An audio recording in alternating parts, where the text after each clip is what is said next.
Listen closely to this because this might shift the way you see your child immediately. Your child is not just responding to what you say, they are responding to something deeper. What you're carrying into the moment with them. The pace you carry, the tension in your body, the way you enter a moment before you say a single word. And here's what most parents don't realize. You can do all the right things on the outside, but if your internal state is rushed, overwhelmed, or unsettled, your child will follow that before they ever follow your word. So if you've ever walked away from a moment thinking, why didn't that work? This is the layer that often gets missed. And before anything else, I want to say this clearly. This is not about blame, but it is about something that once you see it, you start to notice it everywhere.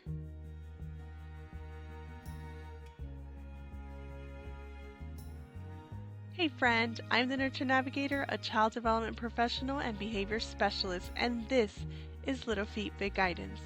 I help parents make sense of what's really happening in their child's mind and heart, especially in those moments that feel confusing, overwhelming, or just a little discouraging.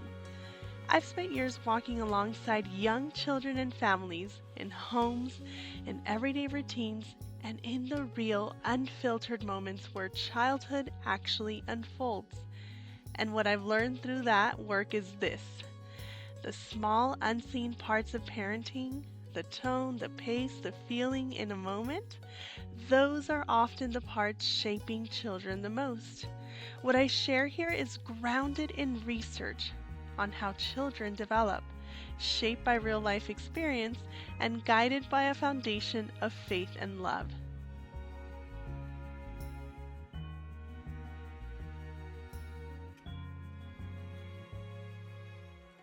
Let me gently bring you into this, because once you start noticing it, you'll begin to see it everywhere. What we often don't talk about in parenting is what we bring into the moment before anything even happens. Not just what we say, not just what we do, but the invisible things. The night you didn't sleep well, the conversation that's still sitting heavy on your chest, the mental list you're carrying while your child is asking for your attention. All of that comes with you, and children feel it. We spend so much time trying to figure out the right response, but underneath every response is a state, a pace, a tone, a level of tension or steadiness, and your child is reading that first. Not because they're analyzing it, but because that's how children are wired. They feel before they understand. So, you can walk into a moment and say all the right words, but if your body is tight or your mind is rushing ahead, your child picks up on that long before your words land. It's almost like they're asking, is this moment safe? Is this person steady? Before they're able to hear what you're actually saying. And when we start to see that, it shifts something. Because it's no longer just about correcting behavior, it's about noticing what the moment feels like from your child's side. And maybe as you're listening, part of you feels a little tension rise because you are trying. You're showing up. You're thinking about these things in real time, and that matters. But this isn't just about effort. It's about becoming aware of what's happening underneath the surface, especially in the moments that move quickly. Because in real life, these moments don't happen in a vacuum. They happen at the end of long days, in the middle of divided attention, when you're already holding a lot internally. And your reaction in those moments often isn't just about what your child is doing right now. It's connected to what your body has learned, to do under stress, to what feels urgent, to what feels overwhelming. So when something rises quickly in you, that tight feeling, that pull to react, that's not random. It's familiar. And that's why this work goes deeper than just learning new strategies.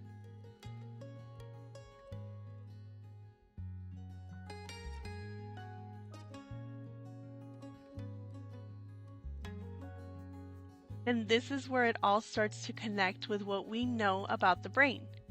We've talked about how when a child is overwhelmed or activated, they don't have full access to thinking, reasoning, or even listening the way we expect. So in those moments, when your child isn't responding, it's not always that they won't listen, it's that their brain can't fully take in what you're saying yet. And what helps them come back to that place is not more words. It's what they feel from you. If your internal state is urgent, their system stays heightened. But if your internal state is steady, something begins to shift. Their body softens, their attention returns, and then your words can finally reach them. This is why your internal state matters more than we often realize. Gabor Mate speaks about how children adapt to the emotional environment around them, not just what is said, but what is felt. So if a parent is carrying stress into a moment, the child absorbs that. If a parent is grounded and steady, the child begins to settle into that steadiness. Children are constantly adjusting themselves based on what they feel from us. Marshall Rosenberg brings a similar perspective. He reminds us that children respond not just to our words, but to the energy behind them. And children are incredibly sensitive to that. They notice when something feels off, even if they can't explain why. And this is often the point where things start to click and also feel a little heavy because you understand it. But in real life, it feels hard. And this is where parenting starts to feel different than we expected. Because it's not just about guiding a child, it's also about noticing ourselves in the process. Not perfectly, not all at once, but little by little. And I want to pause here with you for a moment. This is not about you getting it wrong.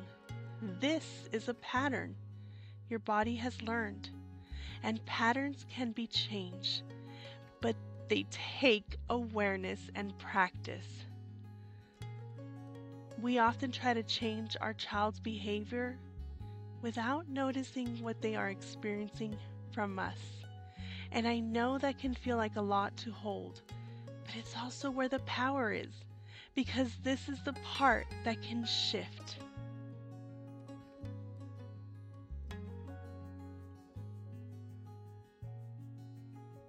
And there's something even deeper happening here.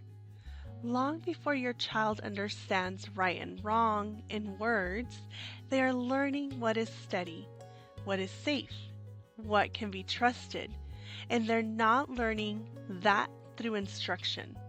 They're learning it through experience, through the way a moment feels in your presence. Ellen G. White wrote about how the earliest influence in a child's life quietly shape their character, not just through what they are told, but through what they consistently experience. And when you really sit with that, it brings a kind of weight to the ordinary moments. Because this isn't just about behavior, this is about formation. Your child is learning what calm feels like in their body, what patience feels like when something is hard, what it feels like to be met with steadiness instead of urgency. And over time, those experiences don't just pass. They become part of how your child sees the world and part of how they become to see themselves. And the beautiful part in all of this is that it doesn't require perfection. It requires presence. Yes, it requires a willingness to come back again and again to steadiness, to gentleness, to love, even in small ways, because those small ways are what shape them most. So, if you're listening and thinking, I see this, but I don't know how to change it when it matters most, take a deep breath. You're not alone in that, and you are not behind. This is where so many parents find themselves, understanding what their child needs, but feeling that gap between knowing and being able to live it out in real time.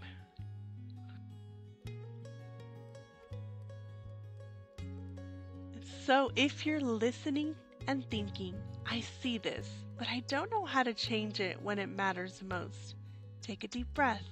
You are not alone in that, and you are not behind. This is where so many parents find themselves, understanding what their child needs, but feeling that gap between knowing and being able to live it out in real time. And that gap can feel frustrating, but it's also completely human, because the way you respond in those moments isn't just about what you know. It's shaped by what your body has practiced, what feels automatic, what rises before you even have time to think. And that's why this work takes time.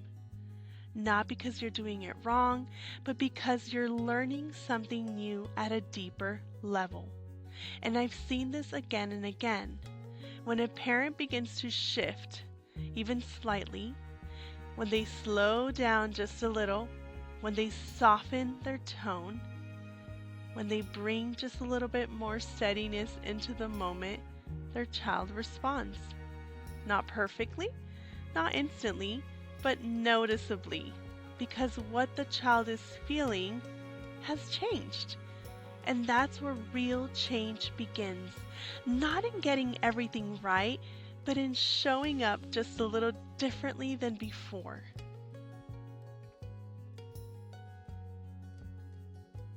So this week, challenge of the week, I want to invite you into something very simple, but very meaningful. Not something to master, not something to get right, just something to begin noticing. In one moment each day, pause, just for a few seconds, and gently ask yourself, what am I bringing into this moment right now? Not what should I be bringing, not what I wish I felt, just what's actually there. Is there tension in your body, a sense of urgency, a calm you didn't even realize was there? Just notice it. And then, if you can, see if you can soften one small thing. Maybe your shoulders, maybe your breath, maybe the pace of your voice. Not to fix the whole moment, just to shift it slightly. Because change doesn't usually happen all at once. It happens in small, repeated moments where you begin to show up just a little more aware than before. And over time, those small shifts begin to add up.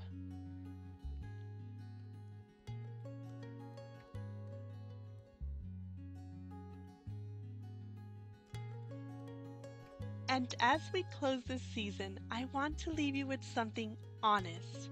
You can understand all of this and still find yourself in those same moments tomorrow. Not because you're doing anything wrong, but because this kind of change takes more than awareness.